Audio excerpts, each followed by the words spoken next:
of the st we came, and to it we return.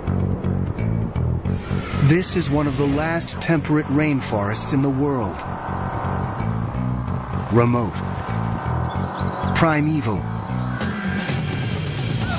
and pulsing with life. If there's a paradise on Earth, this just might be it. The Alexander Archipelago of southern Alaska. And at the crest of the food chain is one of the most majestic creatures on the planet.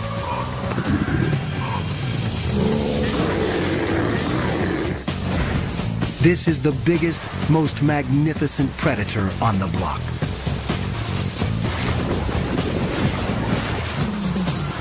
But everywhere, its ancient haunts are under siege.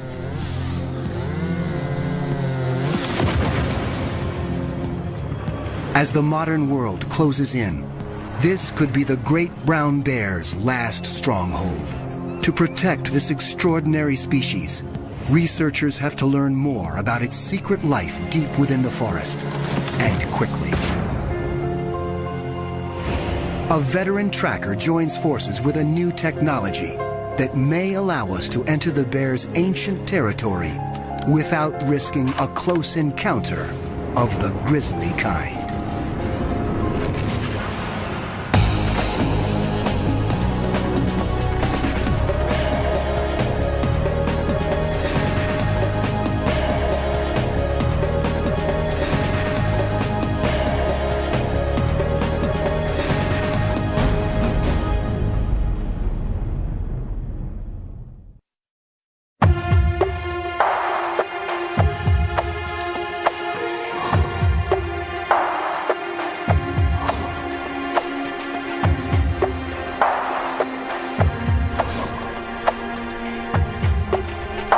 The Alexander Archipelago. More than 1,000 islands clustering off the coast of Western Canada. Originally mountain summits, they are blanketed by dense, ancient woodlands. These are some of the last temperate rainforests on Earth. When most people think of rainforests, this is what they have in mind. Lush, wet, warm, a steaming jungle.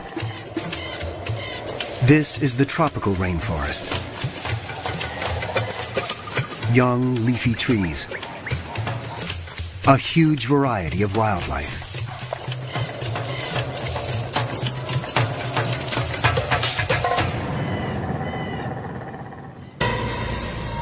By contrast, the temperate rainforest is relatively cool. It grows in coastal areas, and its trees are mainly spruce and hemlock, often between 500 and 1,000 years old.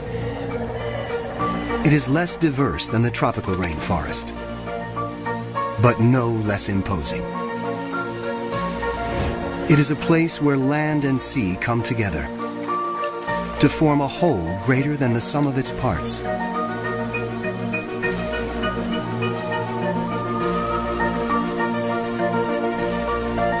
The islands have names like Chichagof, Admiralty, Baranof, Prince of Wales.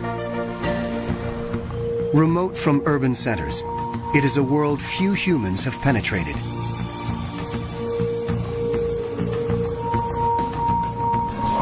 As a result, this vibrant ecosystem is a kind of heaven on Earth.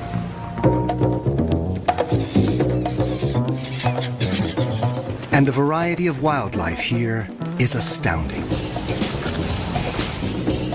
The pristine rivers are alive with countless fish.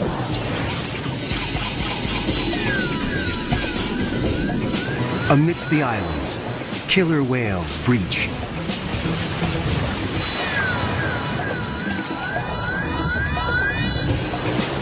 And humpbacks plunge.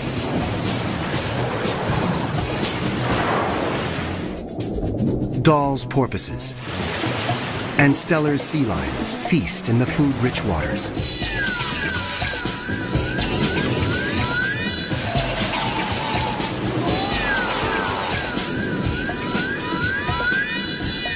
Sitka black-tailed deer make their home in these woodlands, always alert for natural enemies.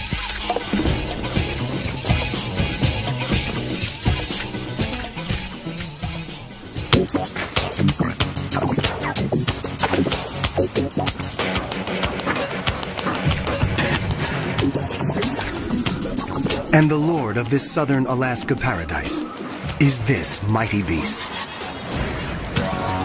You may know this bear as the grizzly.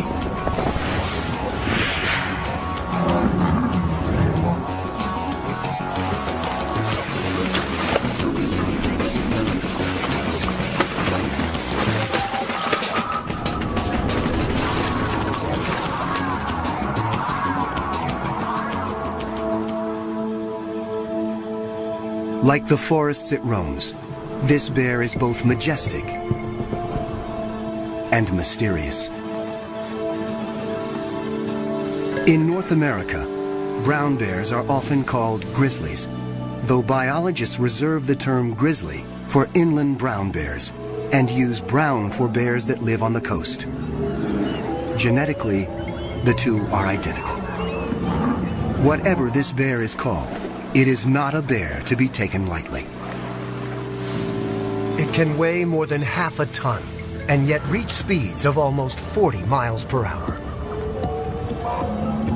The brown bear is arguably the world's largest land carnivore. You might think that honor goes to its cousin, the polar bear, but many scientists classify the polar bear as a marine mammal because it spends most of its life in the ocean or on sea ice. On land, the grizzly is king. It can rise up to 9 feet in height.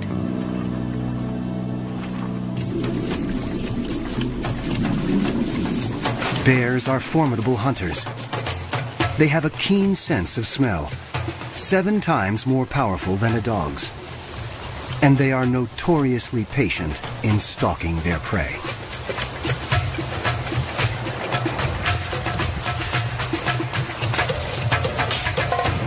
But the grizzly is also a fiercely private animal and usually avoids the company even of its own species.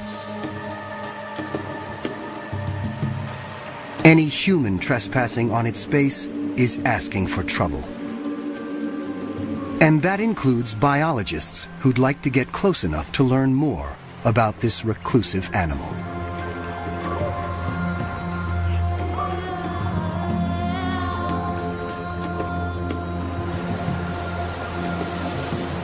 In the rainforest, the brown bear rules. It has no natural predators. And yet, worldwide, its numbers have been in decline for the last 100 years.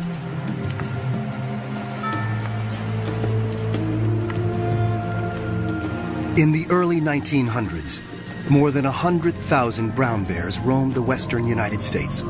Today, only about 1,000 remain. Across the planet, their range has been cut in half since 1900. In the Pyrenees, on the border between France and Spain, the brown bears were just hanging on. They were down to their last female. Recently, hunters shot her, thereby dooming this population of bears to extinction. Today, roughly 40,000 brown bears live in what might be their last stronghold, the state of Alaska. But every day, humans encroach a little more on their territory.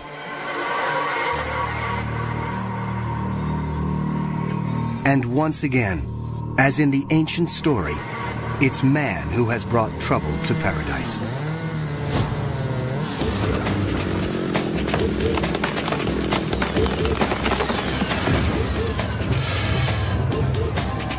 Consumers demand an immense amount of lumber each year to build homes, furniture, and other creature comforts. The inevitable result, forest clear-cutting and the roads built to carry out the trees.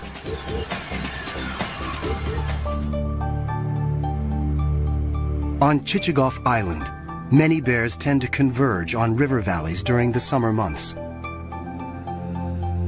But over the last 20 years, roads have cut deep into this once virgin wilderness. And timber clear-cutting has turned some of the bears' summer stomping grounds into stump fields. As human activities extend further into the grizzly's ancient domain, humans and bears are meeting more and more often.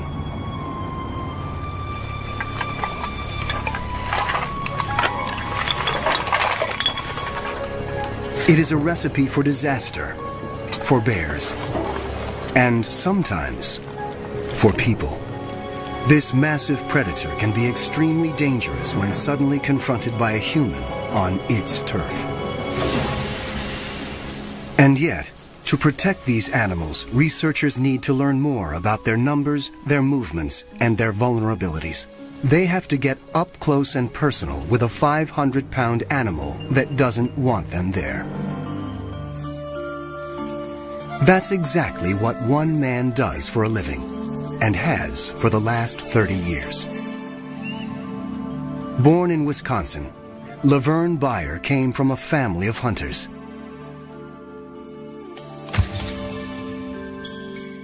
He arrived in Southeast Alaska in 1970 and fell in love with the wilderness. 3 years later, Laverne started working with the Alaska Fish and Game Department, tracking and capturing bears for government research. It was a job he was born to do. I've either lived with or worked with bears like my entire adult life, since I was 17 years old. And when I was 20 years old, then I had to shoot a bear in self-defense.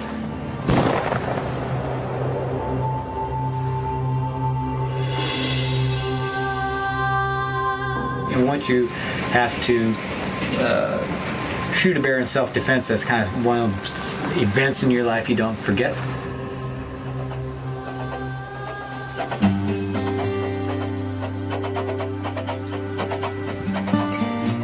Over the years, Laverne has evolved from a trapper into a researcher himself.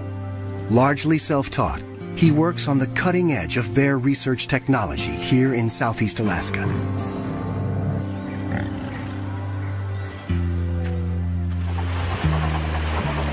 Based on a 70-year-old tugboat, Laverne has captured more than 700 bears since 1975 and is now one of the most respected bear trackers and researchers in the region.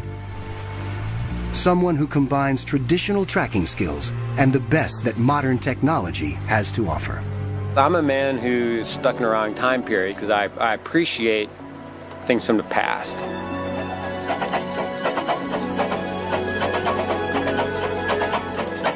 I definitely appreciate technology, and I guess it's somewhat like, too bad a person couldn't live in the past, but yet have some technology of the future. Technology of the present includes VHF and GPS radio tracking collars, which Laverne and his colleagues use to get a sense of the bear's movements. He wants to know how their range is changing over time in response to clear-cutting and road construction. Before you can attach a radio collar, though, you have to capture the bear. Laverne and his Fish and Game colleagues have been studying Chichagof Island bears since 1989. Jack Whitman is part of that team. Chichagof is one of the continent's largest islands, with an area of over 2,000 square miles. About 1,100 people live there, and about 1,600 brown bears.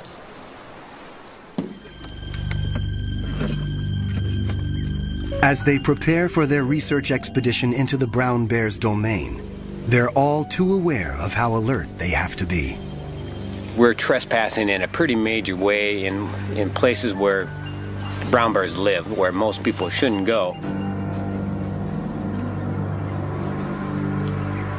It would be foolish, regardless, how one feels about bears, not to carry a weapon.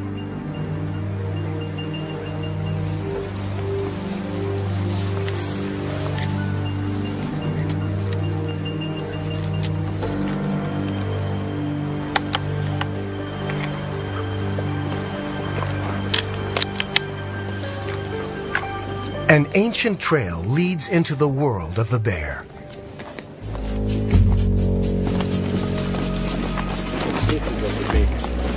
This is a bear trail, it's not a people trail. Yeah.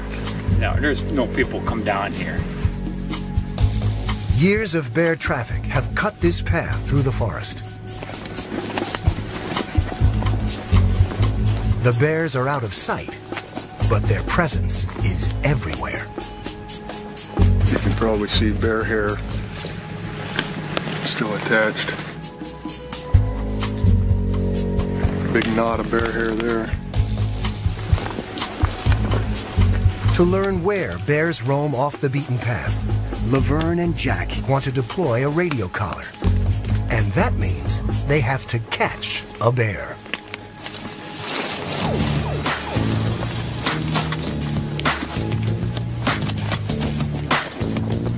The art of snaring a bear without injuring it is a delicate one.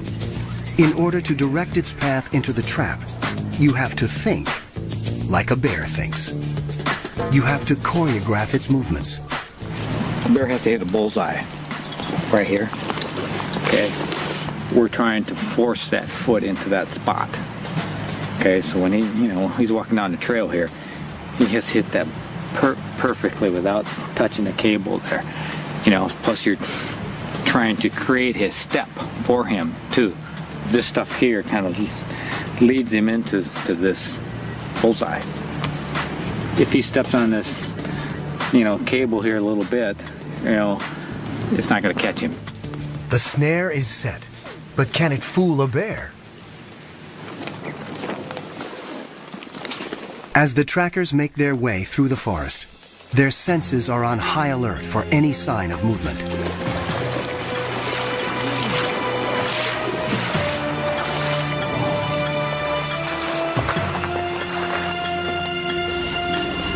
One of their snares has been triggered, but it didn't catch a bear.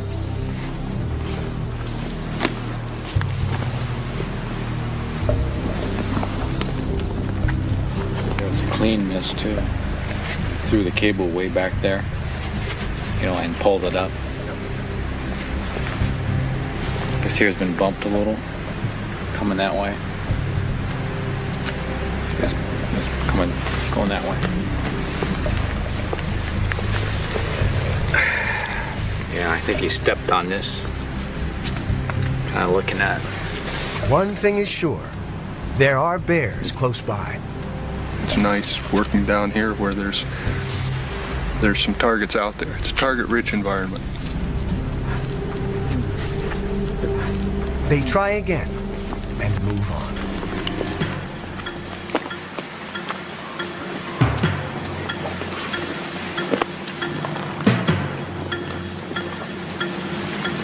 Finally, after hours of tracking bear sign and checking traps, Laverne spots a grizzly in the river near where they've set a snare.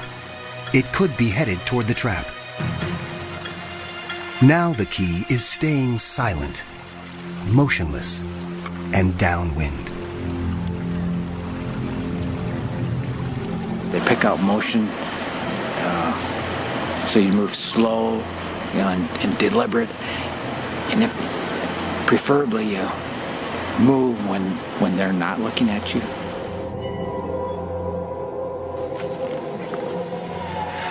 Once this bear has entered the woods, it is virtually invisible. Trying to determine whether the bear knows if we're here or not by the wind. The wind's kind of going right towards it.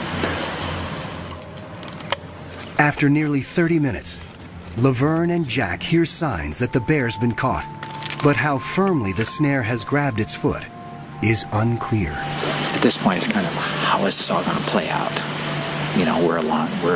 There's other things that are going to happen here to determine whether it's a good capture, a bad capture, an ugly capture. A tranquilizer dart is the most gentle way to put a bear to sleep, so they can attach the radio collar and do their research. For now, the animal seems relatively calm. Once the bear definitely discovers that we're here, it could be a different story. The body language could be different. It could become more aggressive. These woodsmen are skilled at keeping their bear encounters from turning violent. Still, they never enter the forest unarmed. Regardless of the size of the bear, they're capable of injuring and killing people. So it's just prudent to carry a weapon, and in hopes you don't have to use it. White eagle feathers, good luck.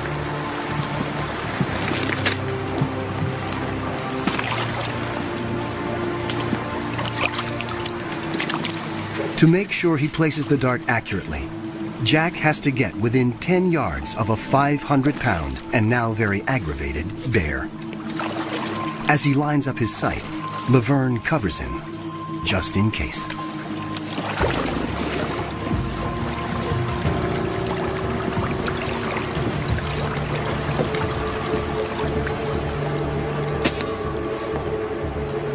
When the bear shifts its position, they can see just how tenuous the snare's grip is. A sudden jerk, and this angry bear could be on them in the blink of an eye.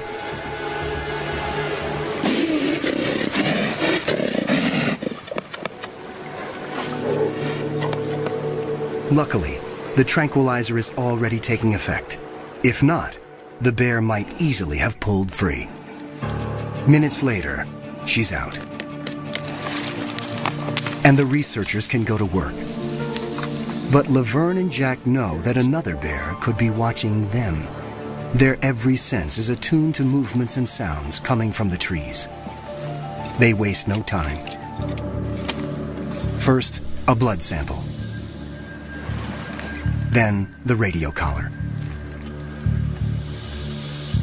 Radio tracking is an indispensable tool for assessing the movement patterns of a population of bears. Each collar has a unique frequency, so each bear has a unique frequency. It allows us to hear where she is.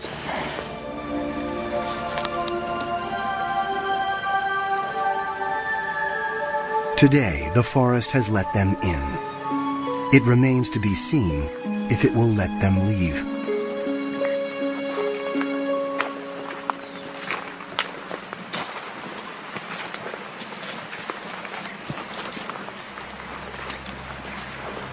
The woods are eerily quiet.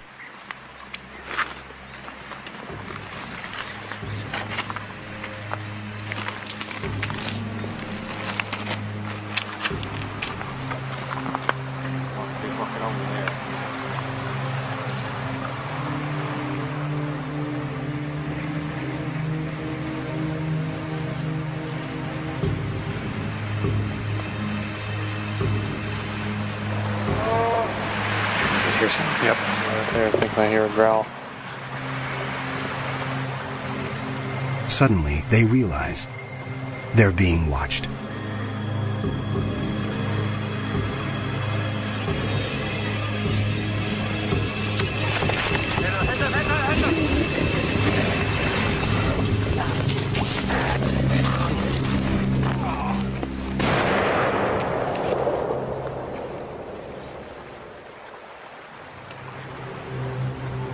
A bear attack. Laverne had no choice but to shoot.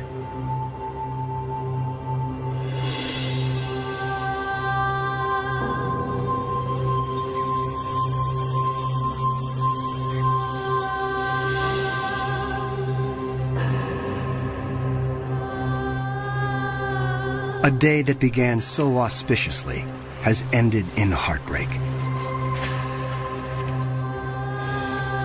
The forest let Laverne live, this time, but also forced him to confront a grim reality. Sometimes this work exacts a terrible price.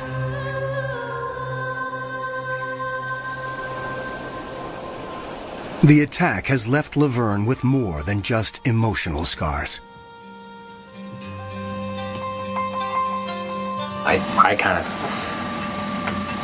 I feel responsible.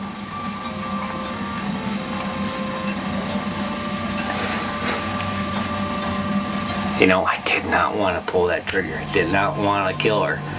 You know, it was like shooting a friend.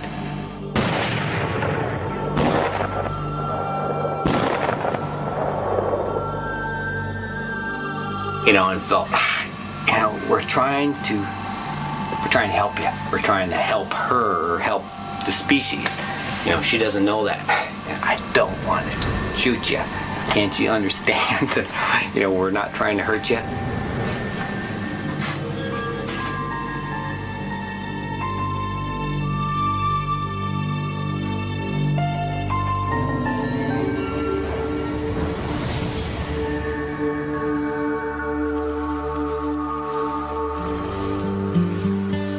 Brown bears are normally solitary creatures.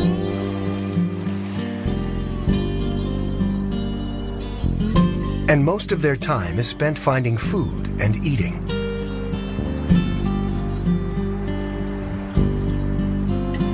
This is especially important for mother bears. These twins were born during winter.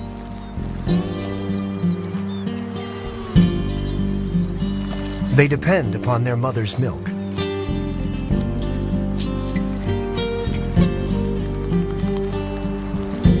She must find enough food to sustain herself and her family.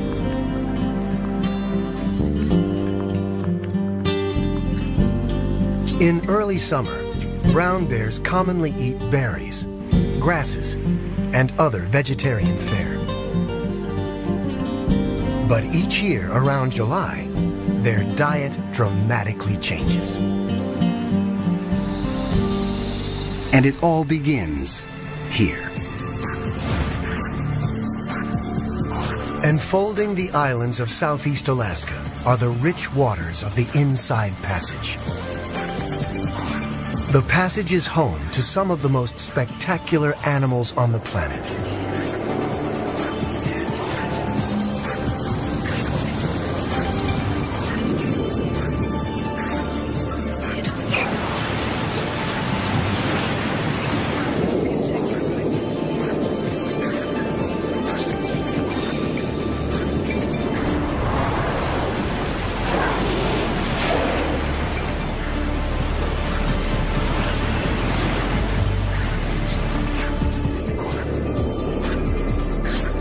The cold, nutrient-rich waters welling up from the Pacific depths nurture a flourishing food chain. Massive schools of fish thrive on rich plankton and attract an army of predators. Humpback whales gather to feast, working in groups to capture herring.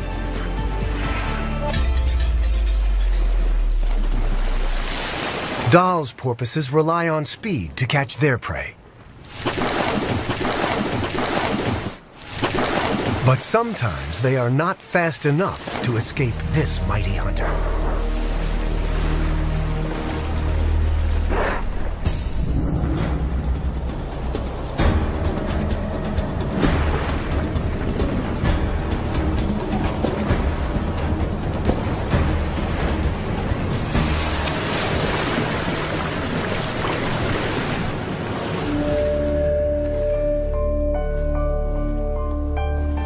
On shore, another mighty hunter is getting impatient, waiting for its share.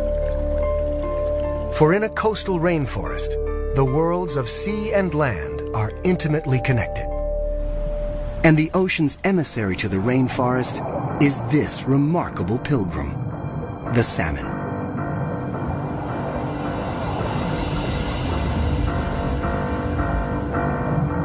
Chinook, coho, sockeye, pink, and chum.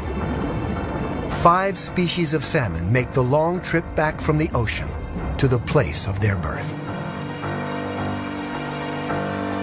After several years at sea, they've returned to spawn for the first and last time.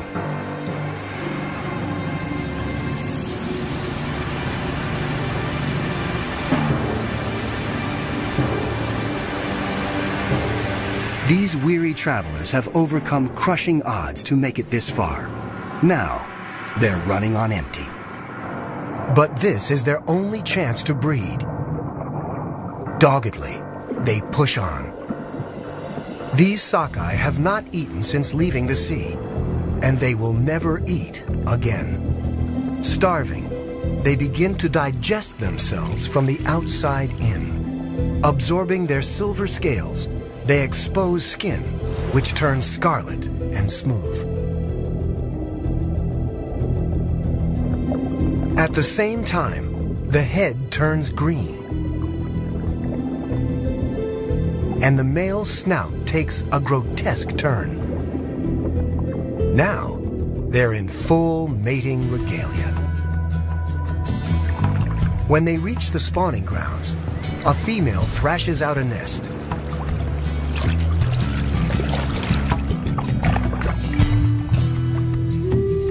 The male shadows her, ready to do his part. The spawning rituals culminate under cover of night. A female shudders with the effort of expelling her eggs.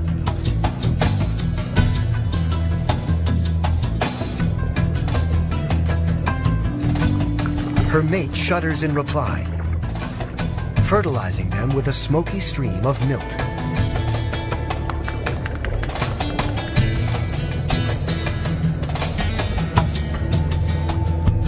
A female can lay 1,000 eggs per nest, and she may build several before she dies.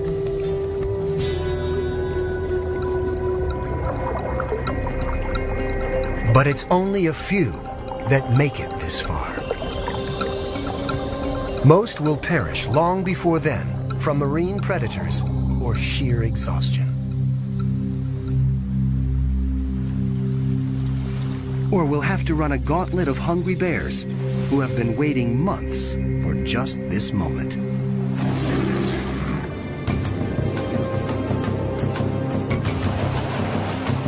Bears are patient hunters, and for animals their size, their striking speed is phenomenal.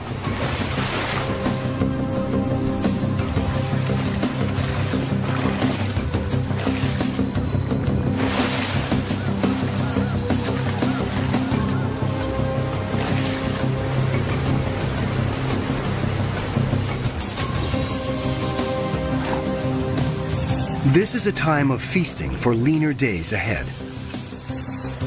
Often the bears don't even bother with the salmon meat. They're after the fattier and more nutritious parts, the eggs, the brain, the skin.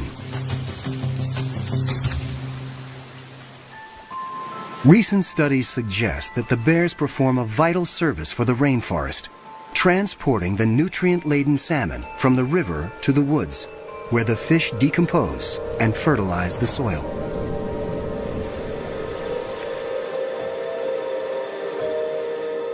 But bears aren't the only hunters on Chichagof Island today. Brown bear hunting is legal in Alaska. Brown bear hunting season is open until the 20th of May. No matter how Laverne may feel personally about the practice, big game hunting is a popular sport in Alaska.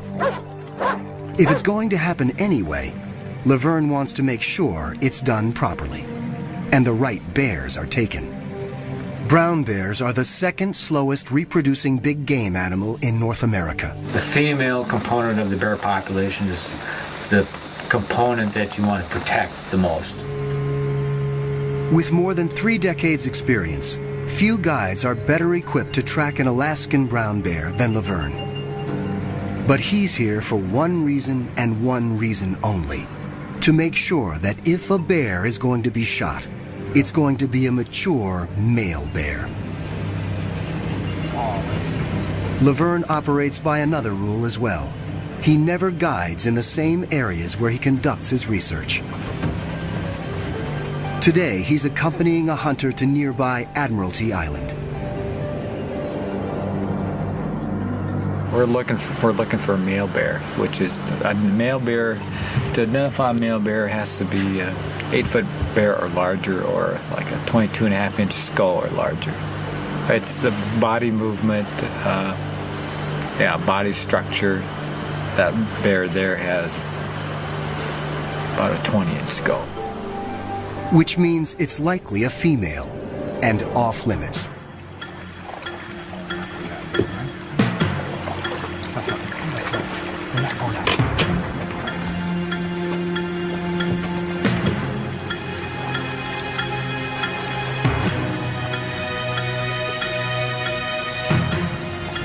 This bear too is a female. The hunter may be frustrated, but Laverne won't allow a female to be shot.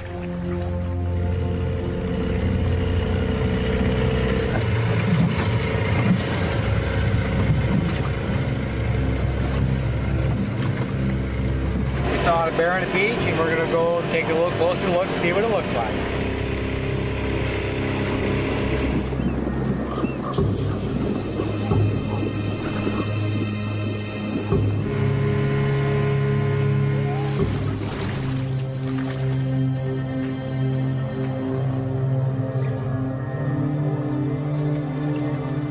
This is a large, old male.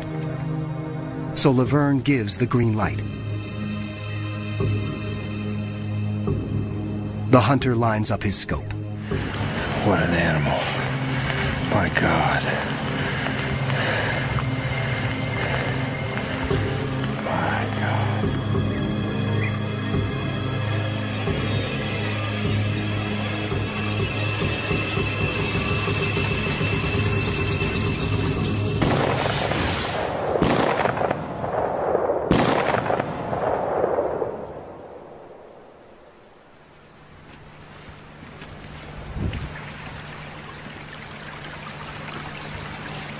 When they reach the bear, he is still alive. Laverne makes sure he is put out of his misery quickly. Get it over.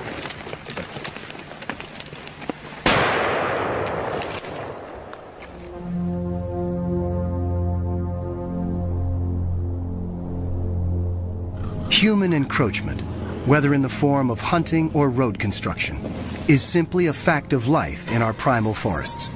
Bear advocates, like Laverne Bayer, have to learn as much as they can about the bears as soon as they can. In their ongoing attempts to penetrate the mysteries of Southeast Alaska's rainforest, investigators have used advanced technologies. The earliest high-tech tool was the radio tracking collar. GPS devices were a big step forward. They make use of dozens of orbiting satellites to calculate the precise location of a tagged animal, sometimes within 3 feet.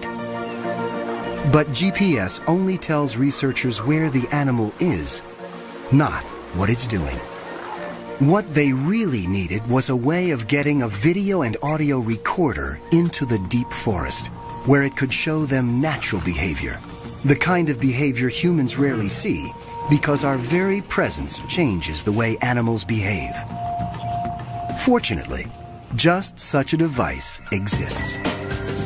It's called CritterCam. CritterCam is the brainchild of marine biologist Greg Marshall. Its purpose is to show us the natural world from the animal's point of view.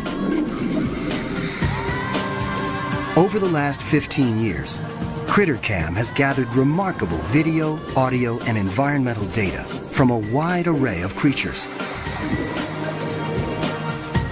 From great white sharks and blue whales, to emperor penguins and leatherback sea turtles.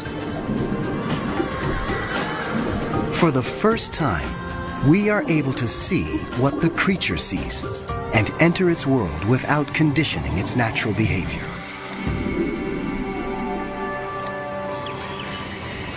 In fact, just off the coast here, CritterCam recently brought back remarkable footage of one of the region's most impressive marine mammals, the humpback whale.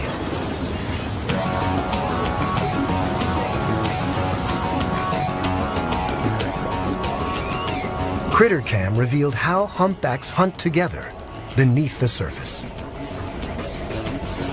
Some whales herd the fish. One blows a ring of bubbles. One calls to scare the fish into the bubble net. And then the entire group rises to engulf the hapless herring.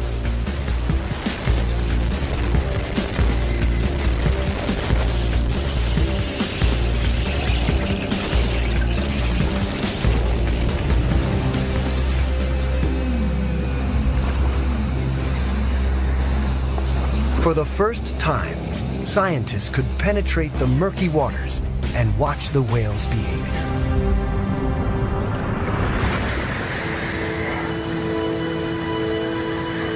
And this suggested another possible use for this technology, this time on a nearby land mammal.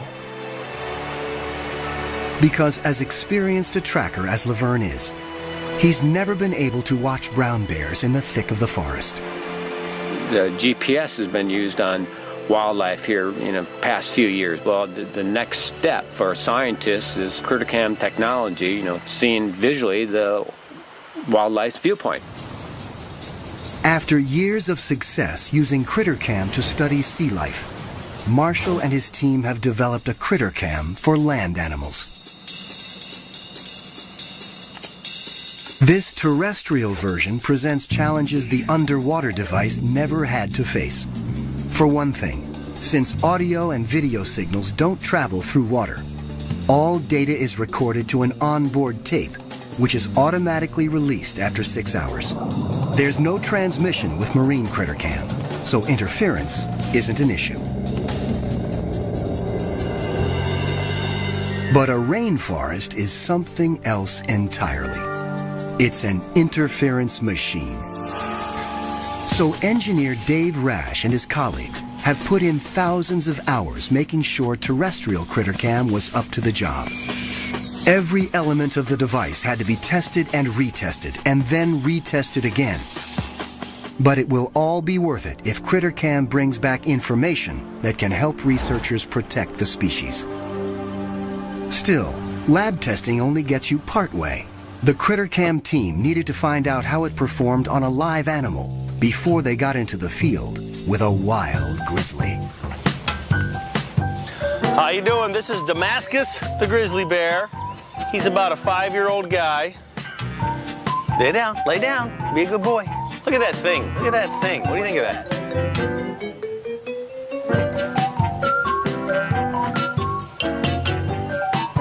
Will you let us put that on? See if we can get your perspective on life? Feed me, and I'm yours. Come here. Just look around. Let's walk up here. Take a bear walk. What do you think? Let's record. And one last test. Because even though this critter cam won't be diving to the ocean depths, there is still a good chance it's going to get wet. Good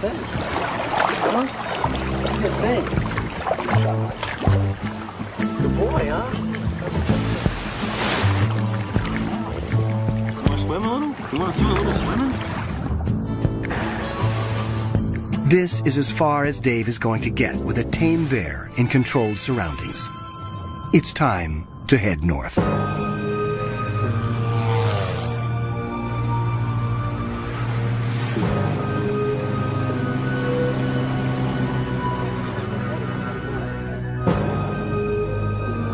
The terrestrial critter cam can dispense with the heavy recording mechanism and transmit directly to a remote receiver.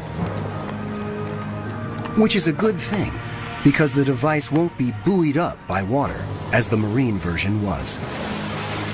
Another plus, the device won't be limited by the length of a videotape. Still, there's a very real danger that even if critter cam makes it into the woods on the back of a bear, the dense forest will frustrate the team's efforts to get a clear signal. In the temperate rainforest, southeast Alaska, to make the critter cam technology work that you currently have today is quite challenging. It's not the plains of Africa. First step, before going after a bear, field test critter cam on a somewhat less dangerous animal. What's going on here? I'm going up testing the Greg Marshall critter cam. How do you feel about it? Yeah, stop the debate about whether it's going to work through the forest or not. It doesn't take long to see the shape of things to come. Well, we're just tracking Vern as he walks up the canyon. And, The signals that I'm getting aren't as strong as I expect. Dave quickly tracks down the source of the problem. This antenna has connections on it which are very clearly marked. Even the best labelled things are no match for stupidity sometimes. Now we've got much better video.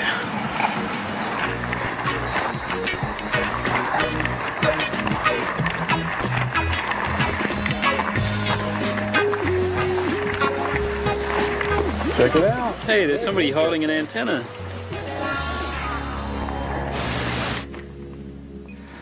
There's only so much preparation Dave can do.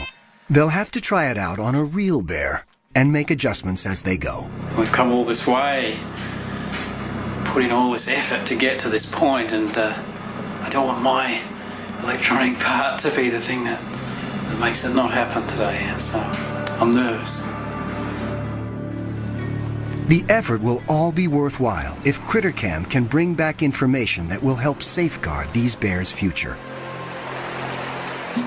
CritterCam may be light years more advanced than a radio collar, but the process of getting it on a bear is just the same.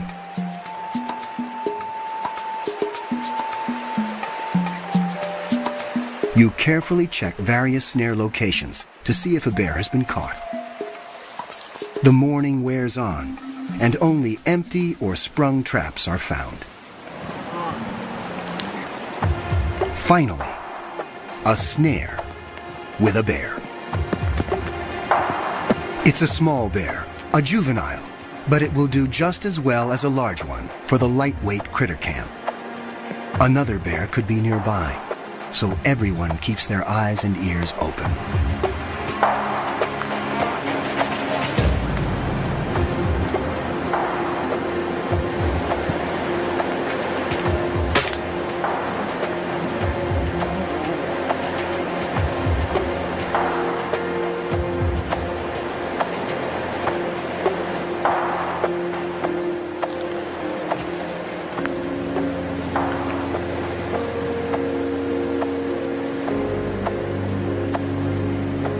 Now, the main event.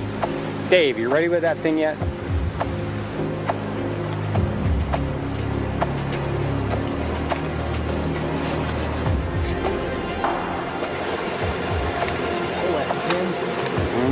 That can be locked in? What's that? She's on. Till you hit the button, huh? Can you push that little thing in there? The device is locked in place and set to transmit. Time to wake up the bear.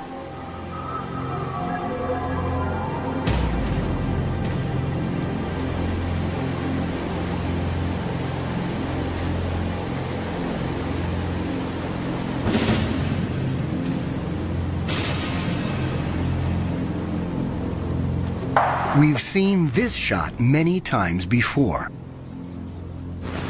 but we've never seen anything quite like this. She doesn't seem to mind the CritterCam around her neck at all. The bear is groggy, but she knows enough to head straight into the woods. The system's working. She's right on the edge of the range, but the signals are really marginal. I think she's right over on the other hill. It might be better for us to move over there if we can. Now I guess the work begins as we track the animal and see where it goes. So we might have our night cut out for us.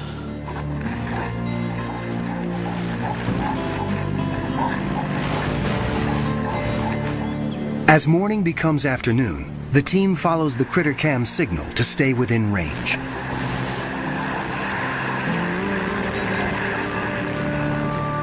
Dave continually monitors the system's performance in this difficult terrain. Suddenly, an animal known for its solitary nature shows its softer side. Right there. There's a bear with her. She's having a greeting right now. That might be Mom. This is a complete surprise. The critter-cammed bear is old enough that Laverne wouldn't have expected it to be spending any time with its mother.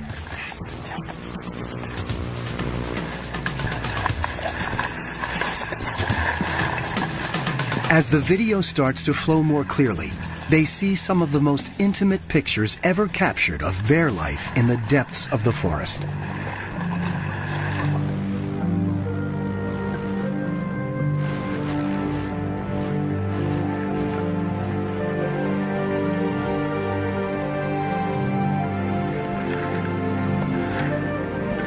She builds a daybed and curls up for a nap. See, that was cool. The fact that she joined up with two of the bears. Did he actually just say cool? He did. Wow. He thought it was cool, and I think he smiled. When the bear wakes up, an excited Critter Cam team watches as she eats some Devil's Club berries, a staple of the brown bear diet. Oh, check it out, yeah.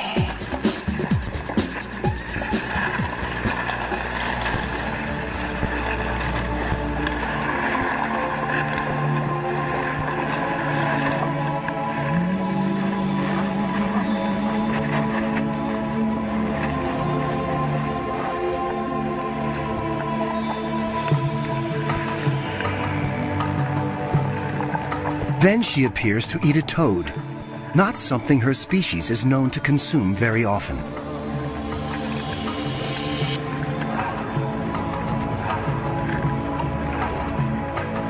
But berries and toads are just appetizers for a brown bear. Soon the bears head to the stream for the entree. And the young female is in the midst of it all.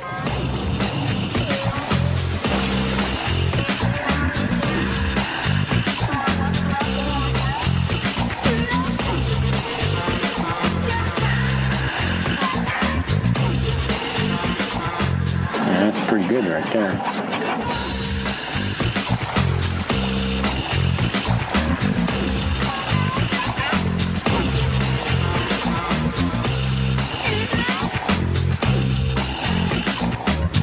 Laverne and the others are glued to the monitor.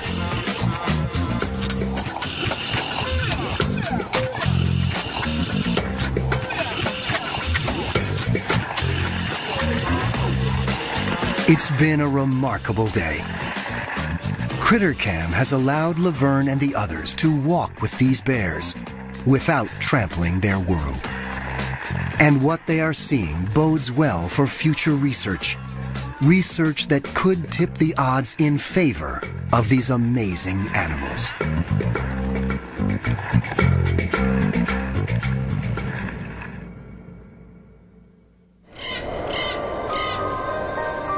It took thousands of years to create the rainforests of Alaska's Alexander Archipelago. They comprise some of the most pristine wilderness in the world. And they could be gone in just a few generations. The future of road building in southeast Alaska is unclear. But what is clear is that more roads would mean more pressure on the bear's home territory.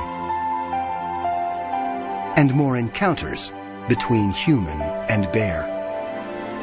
The brown bear's best hope may lie with researchers and advocates like Laverne Beyer, a man who has seen grizzly bears die, sometimes at his own hand, and knows all too well the cost of unrestrained human expansion.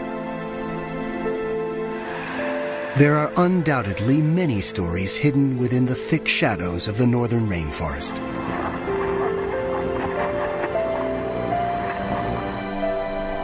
For now, though, it has surrendered only some of them.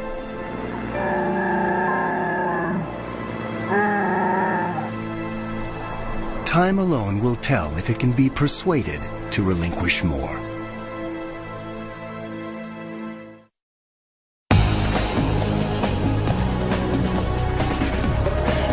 To purchase Bear Island on DVD, call 1-800-PLAY-PBS.